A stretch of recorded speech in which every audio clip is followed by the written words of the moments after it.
Assalamualaikum warahmatullahi wabarakatuh. Yang saya taklimi pengasuh Pondok Pesantren Zainul Hasan Genggong, yakni Kiai Haji Muhammad Hasan Mutawakil Allah SHMM. Yang saya hormati Rektor Universitas Islam Zainul Hasan Genggong, Bapak Dr. Abdul Aziz Wahab BAMAG. Yang saya hormati Bapak Muhammad Yunus MPD selaku dosen pembimbing 1 dan Bapak Baharudin Zaini MPD selaku dosen pembimbing 2. Dan tak lupa pula kedua orang tua saya yang selalu mendoakan dan mensupport saya dalam mengerjakan tugas akhir ini. Perkenalkan, nama saya Lisa Umami dengan nomor NIM 211201017130, Program Studi Pendidikan Agama Islam Fakultas Tarbiyah. Di sini saya akan mempresentasikan proposal saya yang berjudul Implementasi Program Tahfidz Quran di Pondok Pesantren Darut Tauhid Tanjung Sari, Krejengan. Kenapa saya mengambil judul ini? Karena program tahfidz memiliki peran strategis dalam membentuk generasi Qurani yang tidak hanya mampu menghafal, tetapi juga memahami dan mengamalkan nilai-nilai Al-Quran. Di Pondok Pesantren Darut Tauhid, program tahfidz dijalankan dengan metode dan sistem tersendiri yang perlu dikaji untuk mengetahui efektivitas serta faktor-faktor pendukung dan penghambat dalam pelaksanaannya. Penelitian ini diharapkan memberikan kontribusi dalam pengembangan metode pembelajaran tahfidz yang lebih efektif.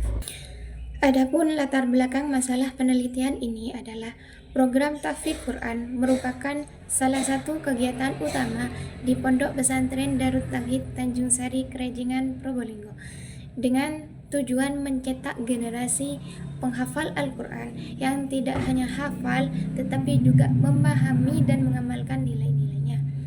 Program ini memiliki sistem tersendiri yang menyesuaikan dengan kapasitas santri sehingga menarik untuk diteliti efektivitasnya serta faktor-faktor yang mendukung dan menghambatnya. Dalam praktiknya, program tahfidz dirancang dengan pendekatan komprehensif meliputi jadwal harian, target hafalan, serta bimbingan oleh guru yang berpengalaman. Evaluasi rutin juga dilakukan agar santri dapat mencapai target dengan baik. Namun terdapat berbagai tantangan dalam pelaksanaannya, seperti yang pertama adalah keterbatasan waktu santri. Santri harus menyeimbangkan antara hafalan Al-Quran, pembelajaran akademik, kajian kitab kuning, serta kegiatan sosial pesantren, yang seringkali berdampak pada konsentrasi dan kualitas hafalan mereka. Yang kedua adalah metode pengajaran yang beragam. Jika metode tidak sesuai dengan karakter santri, dapat menghambat pencapaian target hafalan. Yang ketiga adalah faktor lingkungan dan motivasi. Lingkungan pesantren, kualitas pengajaran, serta dukungan dari orang tua dan masyarakat sangat berpengaruh terhadap keberhasilan program tahfidz. Minimnya fasilitas dan kurangnya dorongan eksternal bisa menjadi kendala dalam menjaga motivasi santri. Yang keempat adalah tantangan psikologis santri. Beberapa santri mengalami kesulitan dalam menjaga semangat dan konsentrasi hafalan, seperti rasa bosan, tekanan dalam mencapai target, dan kurangnya motivasi diri. Penelitian ini bertujuan untuk menganalisis bagaimana implementasi program tahfidz di Pondok Pesantren Darut Tauhid. Yang kedua adalah mengidentifikasi faktor pendukung serta kendala yang dihadapi, serta memberikan rekomendasi untuk meningkatkan efektivitas program. Dari judul tadi, saya mengangkat dua rumusan masalah.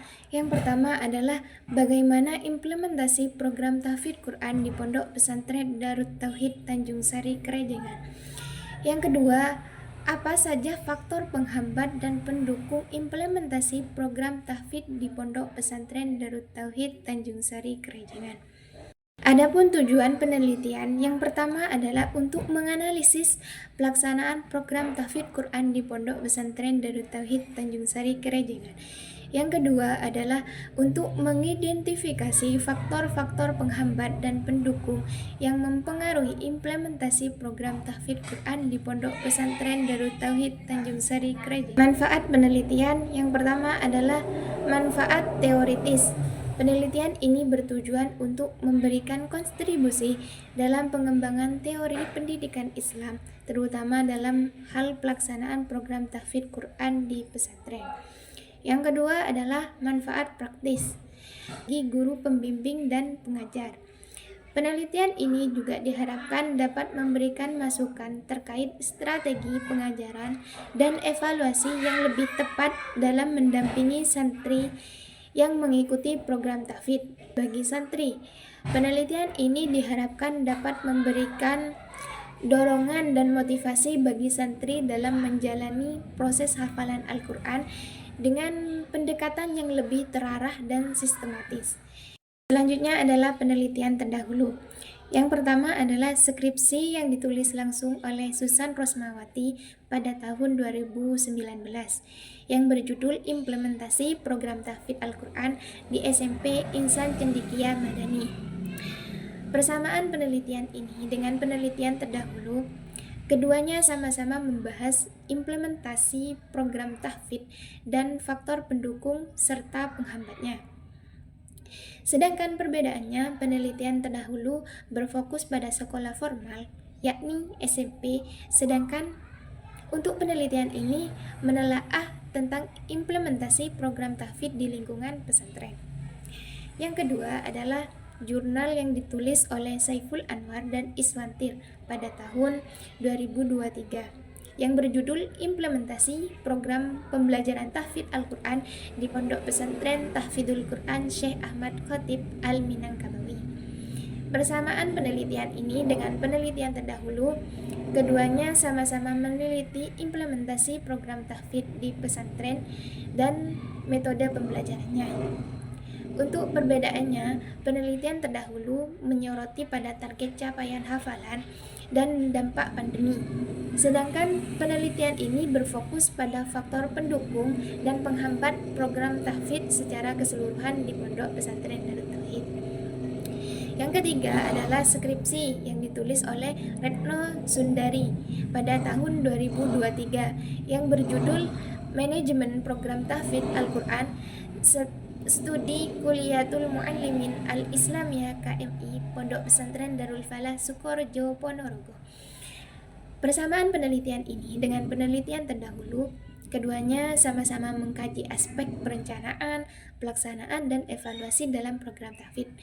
Sedangkan perbedaannya, penelitian terdahulu menekankan pada aspek manajemen program tahfidz, sedangkan penelitian ini lebih berfokus pada implementasi serta faktor pendukung dan penghambat yang dihadapi santri. Kajian teori. Implementasi menurut Kamus Besar Bahasa Indonesia KBBI. Implementasi berarti pelaksanaan atau penerapan. Program dalam Kamus Besar Bahasa Indonesia diartikan sebagai suatu rencana yang berisi prinsip-prinsip dan langkah-langkah yang akan dilaksanakan. Program adalah rangkaian kegiatan yang disusun secara sistematis dan berkelanjutan dalam suatu organisasi untuk mencapai tujuan tertentu. Selanjutnya, tahfidz Al-Quran.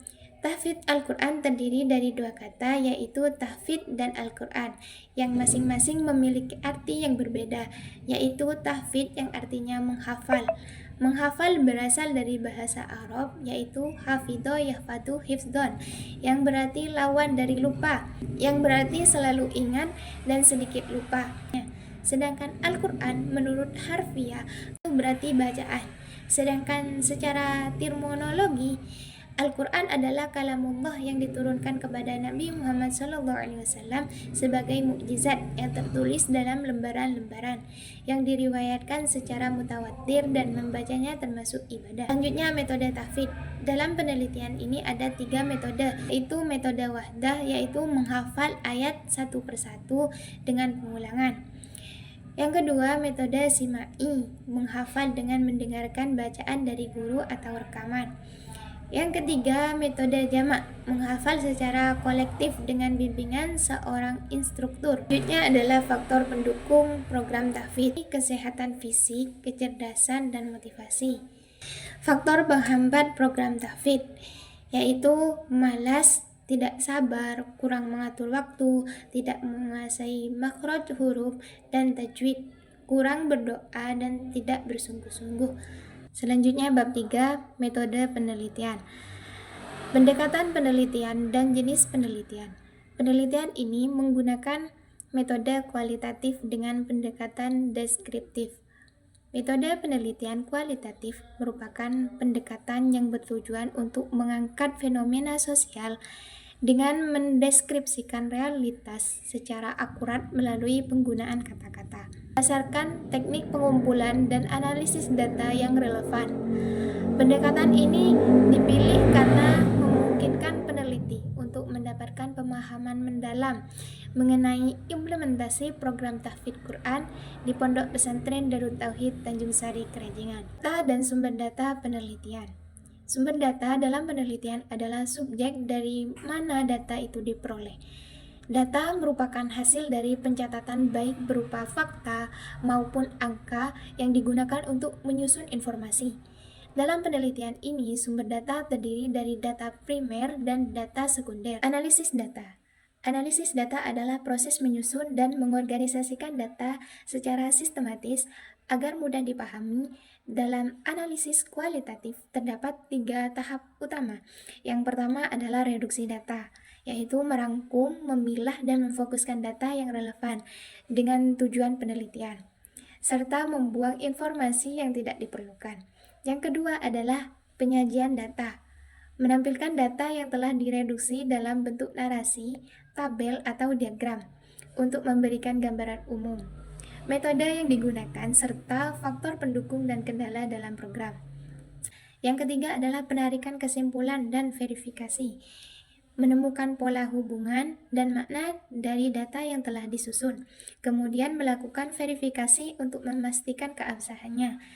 Mungkin cukup sekian presentasi dari saya. Assalamualaikum warahmatullahi wabarakatuh.